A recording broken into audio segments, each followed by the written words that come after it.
عرض سلام و ارادت به همه بینندگان کانال پژوهشی آکادمی تحلیل آماری ایران. تقریبا 2 هفته خدمتتون نبودیم، عذرخواهی میکنم ازتون. با دست پر برگشتیم. یه خلاصه از ویدیو رو ملاحظه بفرمایید. هوشمندانه تر فکر بکن، نه سخت‌تر. بزنن و برن روی زبان مثلا فارسی یا انگلیسی. تصور بکنید 50 تا مقاله 20 صفحه‌ای با زبان انگلیسی رو اینجا میخواید وارد بکنید. کل اطلاعات وبسایت داریم میبینیم. ویدیو رو میتونیم اینجا مشاهده بکنیم. تمام در واقع صحبت‌های من تو این ویدیو اینجا زیرنویس شده، داریم میبینیمشون. ترسیم مایند مپ یا نقشه های ذهنیه و پنجره نهایی، پنجره سوم هم پنجره خروجی ما. جذابی اومده تقسیم بندی کرده، میگه آقا این مقاله یه اهمیت و ضرورت داره، بازش کن که ببینی. باز میکنم 11.5 ثانیه به صورت فارسی یک پادکست، اونم یک پادکست 2 نفره. خب همینجوری که از ویدیو و کاور اون مشخصه، میخوام در مورد یک فضای در حقیقت پژوهشی صحبت بکنم که اختصاص پیدا میکنه به محقق، برای اینکه محقق بتونه منابع اصلیش رو در اونجا بیاد و سازماندهی و مرتب بکنه و بعد بیاد بر اساس پژوهشی که در پیش داره اطلاعاتی که لازمه از اون منابع استخراج بکنه. وقتی این اطلاعات رو استخراج کرد، در نهایت بتونه خروجی های متنی، گرافیکی و صوتی تهیه بکنه. بریم آموزش رو به صورت کامل ببینیم.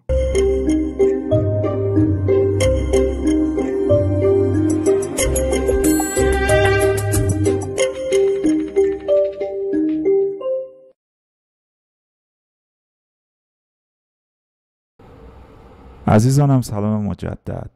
همینجوری که از کاور ویدیو برداشت شد، ما میخوایم وارد اتاقک محقق بشیم. اتاقکی که برای او سفارشی سازی شده، رایگان هست و امکاناتش از زبان فارسی هم پشتیبانی میکنه.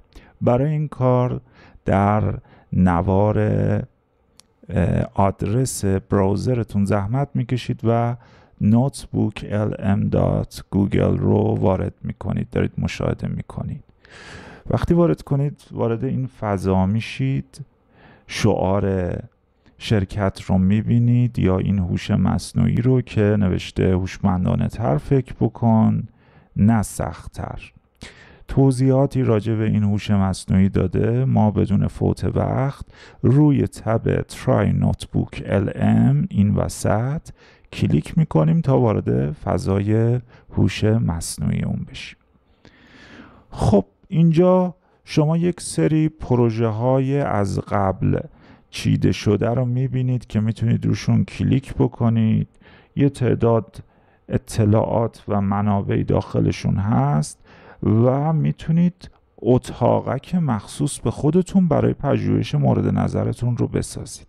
اما پیش از اون، چون محصولی قدرتمند از ابر کمپانی گوگل هست، باید زحمت بکشید و حساب باز بکنید یا ثبت نام بکنید که البته وقتی با کروم وارد میشید، خودش در واقع در ابتدای ورود این پیشنهاد رو بهتون میده. من با حساب جیمیلم وارد این فضا شدم. یه موقع اگه ازتون رمزم میخواست، چون محصول گوگل هست، رمز جیمیلتون رو هم وارد میکنید و وارد این فضا میشید. بخش بعدی محصولات گوگل رو اینجا میتونیم مشاهده بکنیم، بهشون دسترسی داریم. شما زحمت میکشید از قسمت تنظیمات وارد زبان در واقع خروجی کار میشید. امکانی که جدیداً به فارسی زبانها داده شده، یعنی کسانی که احیانا خوندن یا استخراج اطلاعات از مقالات براشون مشکل هست، میتونن بیان و لنگویج یا زبان رو بزنن و بعد زبان پیش‌فرض که اینجا به صورت دیفالت انتخاب شده رو بزنن و برن روی زبان مثلا فارسی یا انگلیسی یا هر زبان دیگری که میخوان. من برای که این امکان جدیداً اضافه شده و خروجی که به ما میده شگفت‌انگیزه، در نهایت دوست دارم با این زبان مشاهده بکنید، هرچند ویدیو هم اینجوری بهتر درک میشه.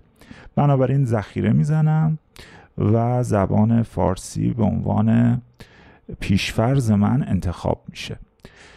در قسمت بعدی این پروژه هایی که اینجا هست که حالا من یکی دو موردم بهشون اضافه کردم خودم، میتونم مرتب بکنم. از جدیدترین ها چیده میشه که باز شده، بر اساس عنوان چیده میشه و بر اساس اینکه ما هم به اشتراک گذاشته باشم هم این چیده میشه. به هر حال من به هر ترتیبی که میخوام اینا رو سورت میتونم بکنم.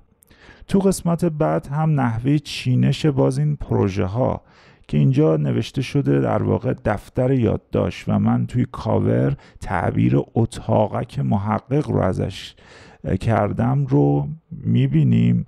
من این چینش رو اگر روی این گزینه بزنم به این صورت که توی ویندوز هم قابل مشاهده است و میبینیم چند تا منبع داخلشونه، تاریخ ایجادشون کی بوده، چه کسی ایجادشون کرده، آیا شمایی که محقق هستید به عنوان مالک اومدید ایجاد کردید یا به صورت خودکار ایجاد شدن. اینا رو ما میتونیم مشاهده بکنیم. هر کدوم هم نمیخواستیم میتونیم روش راست کلیک بکنیم و حذف بکنیم. البته این پروژه هایی که به صورت دیفالتن قابل حذف کردن نیستن، اما پروژه هایی که خودمون ایجاد کردیم میبینید میشه حذف کرد یا نام اونها رو ویرایش کرد و تغییر داد.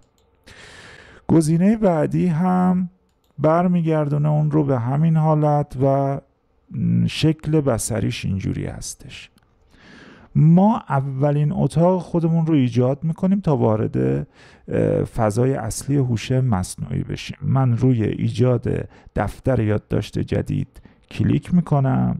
وقتی که شما برای اولین بار یک یادداشت یا یک نوتبوک یا به قول این ویدیو یک اتاق پژوهشی رو باز میکنید با این پنجره مواجه میشید. پنجره‌ای که برای بارگذاری منابع بسیار پر اهمیت پژوهشی شماست. تصور بکنید قبلا توی یک اتاقی ما میشستیم، مثلا 40 تا 50 تا مقاله رو که پرینت کرده بودیم میذاشتیم، دونه دونه میخوندیم، ترجمه میکردیم، زیر اونا خط میکشیدیم، فیش برداری میکردیم و الی آخر. بسیار زمان میبرد. الان این فضا به شما اجازه میده این منابع رو با فرمت های مختلف بیاید و بارگذاری بکنید. مثلا صوت یا در واقع صدا به صورت MP3. اگر شما پژوهشتون روی کرده کیفی داشته باشه، مثلا استراتژی یا طرح اون گرند تئوری باشه یا پدیدارشناسی باشه یا مثلا کیس استادی یا مطالعه موردی که برای جمع‌آوری بخشی از اطلاعات لاجرم رفتید و مصاحبه انجام دادید یا در واقع مصاحبه های کانونی، گروه کانونی در واقع به عنوان یک هدایت کننده انجام دادید، سخنرانی و الی آخر، خب اطلاعات شما به شکل صوت خواهد بود یا بخشی از اونها. میخواید این رو پیاده سازی بکنید، بخش های مهم اون رو استخراج بکنید، کدگذاری مقدماتی انجام بدید تا بتونید برسید به مرحله کدگذاری. این فضا فوق العاده است. برای این اطلاعات رو میتونید به شکل PDF بیاید و وارد بکنید. خب مقالات چه به شکل انگلیسی چه به شکل فارسی عمدتاً فرمت رایجشون PDF هست، یا تکست که اطلاعاتی رو با فرمت داکس، ورد یا اکسل یا هر فرمت نوشتاری دیگر رو میتونید اینجا آپلود بکنید. به چه تعداد؟ اگر این پایین رو نگاه بکنیم به ما 50 تا اجازه میده منبع وارد کنیم. فوق العاده است. تصور بکنید 50 تا مقاله 20-30 صفحه‌ای با زبان انگلیسی رو اینجا میخواید وارد بکنید، کنکاششون بکنید، شخم بزنید و آنچه که لازم داره رو استخراج بکنید و با هم سنتز یا ترکیبش بکنید. فوق‌العاده است از این نظر. برای یک پژوهش اگر ادبیات نظریه اون یک حوزه رو مثلا 1000 تا مقاله در نظر بگیریم که ما بعد از غربال 50-60 تا از اون رو استخراج میکنیم، این مقدار که به صورت رایگان هم هست فوق‌العاده محسوب میشه. غیر از اون به ما از روش‌های دیگری اجازه میده اطلاعاتمون رو وارد این فضا بکنیم. یعنی نه فقط با آپلود فایل میبینیم میتونیم نوشتار رو بیایم اینجا در واقع پیست بکنیم. یعنی بریم بخشی از یک مقاله رو کپی بکنیم بیایم اینجا و پیستش بکنیم، مثل بقیه هوش‌های مصنوعی. یا اصلا آدرس یا پیوند یک وبسایت یا در واقع یک ویدیو یوتیوبی رو با اون بدیم. اگر من مثلا این قسمت وبسایت رو بزنم، آدرس وبسایت رو اینجا پیست میکنم و توش خب کلی مقاله و مطالب مهم هستش، اینجا پیست میکنم و میتونم این گزینه درج کردن رو بزنم و به عنوان یک منبع اطلاعاتی به اینجا اضافه بشه. کل اطلاعات وبسایت داریم میبینیم. این صفحه وبسایت متعلق به آکادمی تحلیل آماری که خود بزرگترین مرکز بین‌المللی برگزاری دوره‌های پژوهش کمی و کیفی و الی آخره و میتونم کل یک وبسایت رو کنکاش بکنم. این فوق‌العاده است. اگر دوباره برگردم به اون پنجره با این گزینه افزودن، اگر بزنم برمیگردم به فضای این پنجره، میتونم یک ویدیوی یوتیوبی رو آدرسش رو به اینجا اضافه بکنم به عنوان منبع اضافه بشه.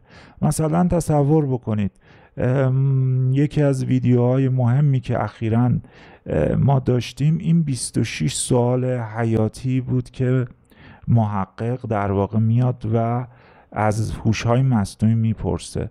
گردم یوتیوب رو میزنم، نشانی این ویدیو رو اینجا با اجازهتون پیست میکنم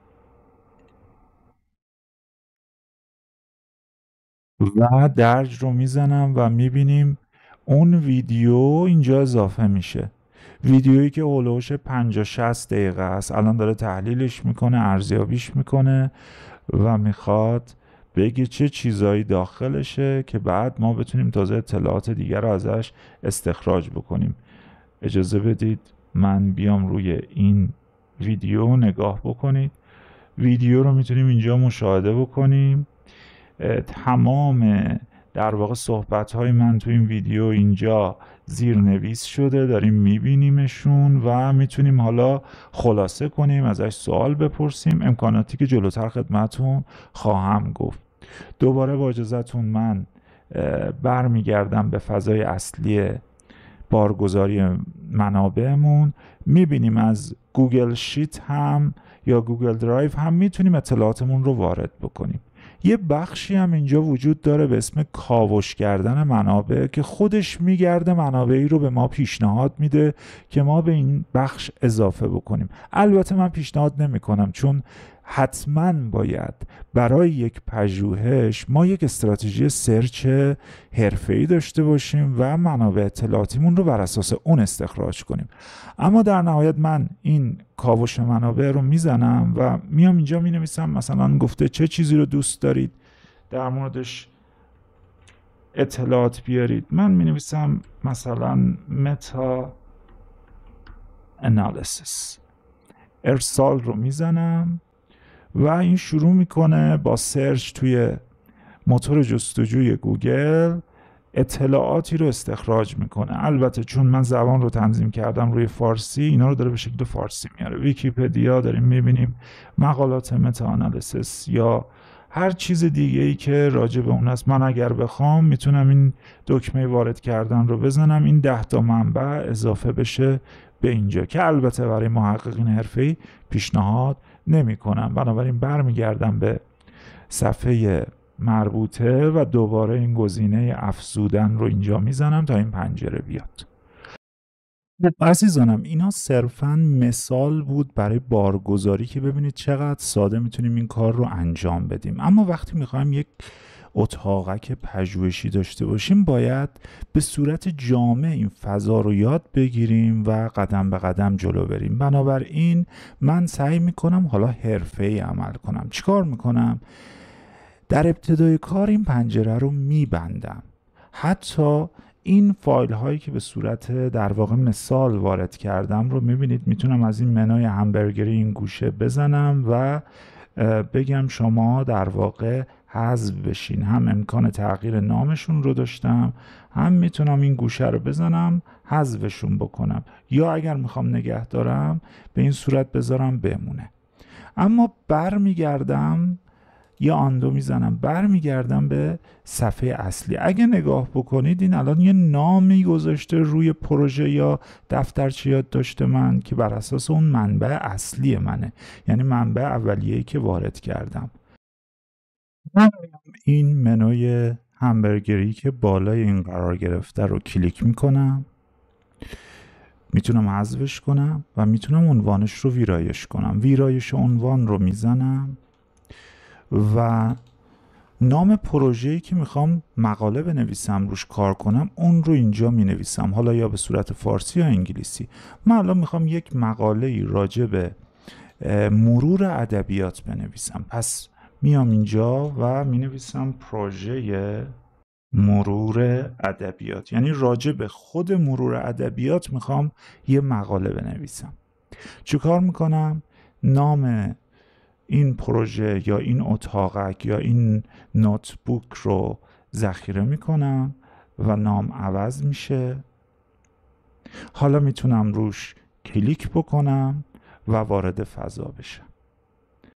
واسه درک درست این هوش مصنوعی اینجوری شروع میکنم که ما شاهد 3 تا پنجره هستیم. پنجره 1 که پنجره اضافه کردن منابع، ویرایش اونها و حذف اونها هستش.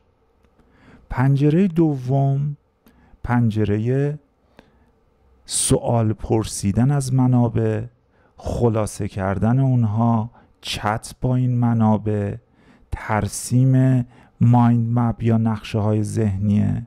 و پنجره نهایی، پنجره 3 هم پنجره خروجی ماه. حالا این خروجی خواهید دید به شکل در واقع یک خلاصه از کار خواهد بود، به شکل یک سری فیش ها و یادداشت ها خواهد بود و یا اساساً خروجی به شکل یک پادکست. من از پنجره 1 شروع میکنم. اینجوری که میبینید من قبلا رفتم و 50 تا مقاله بسیار معتبر در حوزه مرور ادبیات رو دانلود کردم، گرفتم. مثلا من یه دونه از اینا رو باز میکنم، ببینید این مقاله مال هانا اسنایدر هست در مورد لیترچر ریویو، یک در واقع ریویو کامل و راهنمای کامل برای این نوع ریویو داره، انواع اون رو تشریح میکنه و الی آخر. من این بخش رو میبندم. خواستم نشون بدم که شما از قبل باید منابعتون، حالا چه صوت باشه چه متن باشه و PDF، تکست، هر حالتی که هست از قبل آماده کنید، توی فولدری قرار بدید که بعد بتونید به اون اتاقک پژوهشیتون اضافه بکنید.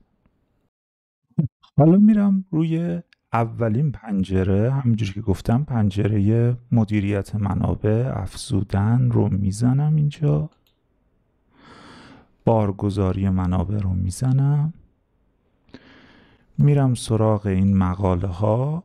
میتونم همه رو یک جا وردارم بیارم، اما کسی که میخواد رو اینا بررسی جامع انجام بده یک به یک این کار رو میکنه. من اولین مقاله، همون مقاله که بهتون نشون دادم رو اوپن میکنم. این منبع شروع میکنه به لود شدن همونجوری که دارید میبینید و الان اگر بازش کنم میبینید این همون مقاله هستش، مقاله لیترچر ریویو هانا اسنایدره. حالا دیگه تصاویر و جدول ها و ایناش حذف میشه، داریم اینجا میبینیمش.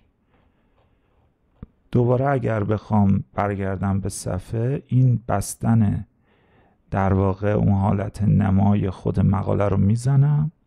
اگرم بخوام دوباره ببینم روش یک کلیک میکنم، پس به راحتی هر منبع رو با یک کلیک روش میتونم ببینم. الان میخوام شیفت بکنم به پنجره دوم. قبلش اگه نگاه بکنید رو این مقاله که کلیک کردم خودش اومده یک خلاصه از مقاله رو استخراج کرده و بعد اومده موضوعات اصلی اون رو در واقع به صورت جداگانه برای من در آورده بیرون. روی هر کدوم از اینا کلیک کنم در حقیقت دیگه وظیفه پنجره دوم، یعنی پنجره چت کردن یا سوال پرسیدن یا خلاصه کردن از اون منبع یا سند آغاز میشه. مثلا روی این میخوام کلیک بکنم، یه مروری روی این ببینم که در حقیقت یه مروری بر روی ادبیات کرده، یا روی گزینه بعدی تو مقاله اومده انواع مرور رو تشریح کرده. خب اینا موضوعات اصلی این مقاله هستن. من با اجازهتون انواع مرور رو میزنم دیگه. اگه نگاه بکنید پنجره دوم شروع کرد به کار کردن، داره استخراج میکنه از مقاله انواع مرور رو تو این منبع چی نوشته. فرقش با هوش‌های مصنوعی مولد اینه که بر اساس اون اطلاعات درونیشون نمی نویسن، از درون همون منبع استخراج میکنه. انگار که شما به عنوان یک محقق حرفه‌ای دارید فیش برداری میکنید. خب نگاه بکنید، نوشته در پاسخ به این پرسش. چرا اینو گفته؟ چون دیگه وارد پنجره دوم شدیم. در پاسخ به این پرسش که درباره انواع مرور توضیح بده، شروع کرده صحبت کردن که ما 3 نوع مرور داریم: مرور سیستماتیک، چیستی و زمان استفاده، نوع تحلیل و غیره، مرور نیمه سیستماتیک و مرور یک پارچه. این منبع داره اینو میگه. اگر من سراغ منبع دیگه ای برم که حتما این کار رو میکنم، ممکنه بگه 5 دسته است. منبع دیگه ای داریم کرده 14 دسته. منبع دیگه ای وجود داره که 12 دسته است. به هر حال هدف ما اینه که این کارها رو بررسی کنیم و از دانش موجود به عنوان سنگ بنایی در جهت اون سهمی که خودمون میخوایم توی دانش ایجاد بکنیم، اون کانتریبیوشن خودمون، استفاده بکنیم. اگه نگاه بکنید جلوی هر کدوم از اینا یک در واقع علامت رف یا رفرنس گذاشته شده. بعضی فکر می‌کنن این به یک منبع خارج از این استناد داده. خیر، اگر ما روی اینا کلیک بکنیم، نگاه بکنیم، من روی این کلیک میکنم، یا مثلا فرض بکنید روی این گزینه، اینجا گزینه 10 کلیک میکنم، قبل از اینکه بزنم داره دقیقاً اون قسمت از متن رو نشون میده، اما کلیک میکنم که دقیق بره داخل خود اون در حقیقت مقاله و اون قسمت رو به ما نشون بده. نگاه بکنید، هر قسمت رو کلیک بکنم به ما نشون میده از کجا این تیکه رو اومده و برداشته. شما میتونید ببینید. تصور بکنید اینجا نوشته که مثلا دارم میگم، نوشته به طور خلاصه 3 نوع اصلی مرور ادبیات وجود دارد. من روی گزینه در واقع رفرنس 3 یک کلیک میکنم، یا رفرنس 16. وقتی کلیک بکنم دقیقا اینجا این رو میبینم که ذکر کرده که 3 نوع مرور وجود داره و این 3 نوع رو برشمرده. هر سوال دیگه ای هم دلم بخواد میتونم اینجا بنویسم. مثلا تصور بکنید سوالم اینه که اصلا مروره، چون دیگه امکان فارسی هم هست، مثلا مرور ادبیات چه اهمیتی دارد. من دارم از این سوال استفاده میکنم برای اینکه بخش اهمیتی که توی مقاله خودم هست رو میخوام جمله‌ای توش بنویسم. میخوام ببینم این مقاله در مورد اهمیت مرور ادبیات چی گفته. دوباره چت رو میزنم، میبینید دیگه تو پنجره دومم و شروع میکنه مرور ادبیات چه اهمیتی داره، خوندن کل مقاله. خب خب میگه بر اساس اطلاعات موجود در منابع مرور ادبیات نقش مهمی به عنوان اساس و بنیان تمام فعالیت‌های آکادمیک داره. مثلا به نظر من این جمله خیلی خوبیه برای مقاله من باید به کی استناد بدم؟ به هانا اسنایدر. یادمون نره داریم الان منابع رو تک به تک بررسی میکنیم. یه خورده پایین‌تر داره میگه که اهمیتش به خاطر ارائه نمای کلی و ارزیابی وضعیت دانش، شناسایی شکاف‌ها، توسعه نظریه و ایجاد مدل‌های مفهومی، ارزیابی شواهد، اطلاع رسانی، فراهم کردن بنیان برای تحقیقات آتیه. هر کدومم رف گذاشته، یعنی رفرنس گذاشته به اون بخش اصلی. اگر بزنم میره و اون بخش رو در اون مقاله نشون میده. حالا اومدیم من از مثلا این 2 فیش، در حقیقت داریم فیش برداری میکنیم دیگه، از این 2 فیشی که برداشتم راضی بودم. یعنی هم بخش اول که انواع مرور رو گفته و هم بخش دوم. چیکار کنم که اینا از بین نرن؟ کاری که باید بکنم این زیرشون یک گزینه پین کردن یا ذخیره کردن داره که دیگه اینجا یواش یواش کار پنجره سوم، یعنی پنجره گرفتن خروجی از داده های متنی ما، از در واقع بخش تصویری یا گرافیکی ما یا بخش صوتی شروع میشه. یعنی من این بخش برام مفیده، میخوام استفاده کنم ازش. خب این ذخیره رو میزنم، ضمن اینکه میتونم بازخورد بدم، بگم خوب بوده بد بوده، یا حتی کپی کنم این قسمت رو کپی بکنم و ببرم در کارم استفاده بکنم. به هر حال من ذخیره رو میزنم و اینجا وظیفه پنجره سوم میبینید داره شروع میشه. یک فیش یا یک یادداشت از این مقاله برداشته شده در کوتاه‌ترین زمان. میرم پایین‌تر میگم که خب این اهمیت هم برام مهمه. انواع، ببینید قشنگ تیتر زده. حتی من میتونم این منوی همبرگری رو بزنم حذف کنم اگر نخواستم، اما میگم خب تیتر خوبی داره، توضیحاتش هم بسیار خوبه، میتونم استفاده کنم. یا این یکی یادداشت رو میبینید من 2 مرتبه چیکار میکنم؟ ذخیره رو میزنم و اضافه میشه اینجا اهمیت و کارکردهای مرور ادبیات بر اساس سوالی که پرسیدم. هر سوال دیگه ای دلم بخواد میپرسم. چند نمونه میگم. مثلا بگید نتیجه گیری مقاله چیه؟ مثلا بپرسید جهتگیری های آتی. من یه دونه رو مینویسم، جهتگیری های آتی برای مرور ادبیات چیست؟ باز بر اساس این منبع میزنم. ممکنه فقط هدفم خوندن باشه، ممکنه بخوام اینجوری فیش برداری بکنم. یه خردی وای میسیم، مقاله رو دوباره ارزیابی میکنه. یه وقتم اگر جواب سوال در اون مقاله نباشه میگه اطلاعاتی وجود نداره، الکی نمیگرده پاسخ بده. خب جهتگیری آتی برای مرور ادبیات رو دارید میبینید اینجا در چند گزینه نوشته. به عنوان مثال اگه منو راضی نمیکنه و ذخیره رو نمیزنم و این یادداشت رو اضافه نمیکنم به پنجره سوم. پس من به راحتی با تک تک منابعی که دارید اینجا میبینید که الان اولیش بود چت میکنم. اگر بخوام، که فعلا زوده نمیخوام این قسمت رو نشون بدم، یعنی تا الان چت کردن و افزودن یادداشت رو دیدیم، اگر بخوام میتونم خلاصه صوتی بگیرم. این بخش رو میذاریم آخر مقاله، آخر در حقیقت ویدیو، و میام اینجا.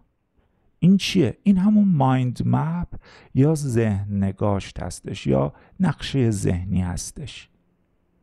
من از این تک منبعم یک نقشه ذهنی میخوام بگیرم، یعنی یک خروجی گرافیکی. یادمون نره خروجی ها رو به 3 بخش تقسیم کردیم. خروجی متنی که همین سوالات و در حقیقت چت هایی هستش که من با منبع انجام میدم، خلاصه صوتی که در انتهای ویدیو براتون میگیریم، و خلاصه گرافیکی یا بهتر بگیم نقشه ذهنی از اون مقاله. اگر من کلیک بکنم روی این، باز میاد تو پنجره سوم شروع میکنه به ایجاد کردن اون. یا خورده وای میسیم، یادمون نره این منبع انگلیسیه و داره همزمان هر آنچه که استخراج میکنه رو به زبان فارسی تبدیل میکنه. میخواد متن باشه، میخواد صوت باشه و میخواد گرافیک باشه. من نگاه بکنید روی این گرافیک کلیک میکنم و کل این مطالعه رو به این جذابی اومده تقسیم بندی کرده. میگه آقا این مقاله یه اهمیت و ضرورت داره، بازش کن که ببینی. باز میکنم، میبینم بله اهمیت و ضرورتش در این 5 بخشه. تعریف داره از مرور ادبیات. باز میکنم، میگه روش جمع‌آوری و سنتز سیستماتیک تحقیقات قبلی. عذرخواهی میکنم، یعنی ما مطالعات گذشته رو با هم جمع‌آوری کنیم، غربال بکنیم و در نهایت نتایجش رو با هم ترکیب یا سنتز بکنیم. مزایا و اهداف رو باز میکنم. داریم میبینیم انواع مرور ادبیات که اولین سوالی بود که پرسیدم. 3 بخش بود، هر کدومم میتونم باز کنم. باز میبینید که همه اینها رو اومده تک به تک توضیح داده و در نهایت نتیجه گیری. من خورده کوچیک میکنم شکل رو، میبینید یک نقشه ذهنیه چقدر جذاب که به راحتی هم میتونم از این گوشه بیام و چیکار بکنم؟ دانلودش بکنم. نره که توی هر اتاقک یا نوتبوک یا دفترچه یادداشتی که ایجاد میکنیم، بعد از اینکه هر منبع رو یکی ارزیابی کردیم و استخراج کردیم اطلاعات رو، میتونیم 50 تا منبع اضافه بکنیم. یعنی دوباره افزودن زده میشه، دوباره بارگذاری زده میشه و مقاله بعدی این بار اضافه میشه به عنوان منبع بعدی. وای میسیم، اضافه میشه، تغییر نام توش میدیم دوباره از این گوشه به عنوان مثلا منبع دوم و همینجور قدم به قدم جلو میریم تا کلی فیش و کلی مقاله رو ارزیابی کرده باشیم. من شروع میکنم برای که زمان نره همه منابع رو اضافه میکنم. من 50 تا منبع رو اضافه کردم اینجا و شگفت‌انگیز الان اینه که اولا میتونم از اینجا هر کدوم از مقالات رو که خواستم انتخاب کنم. مثلا مقاله اول، مقاله 13، مقاله نمیدونم 18، 16، هر کدوم رو که خواستم، یا کل مطالعات رو. خب اگه این تیکا رو بزنم چه اتفاقی میفته؟ اون موقع اگر هر سوالی که من بکنم از کل منابع استخراج میکنه، نه فقط یک مقاله. مثلا من مینویسم انواع مرور ادبیات، انواع مرور ادبیات رو تشریح کن. نگاه بکنید یادداشت‌های قبلی هم پاک کردم. این بار میخوایم جواب بگیریم.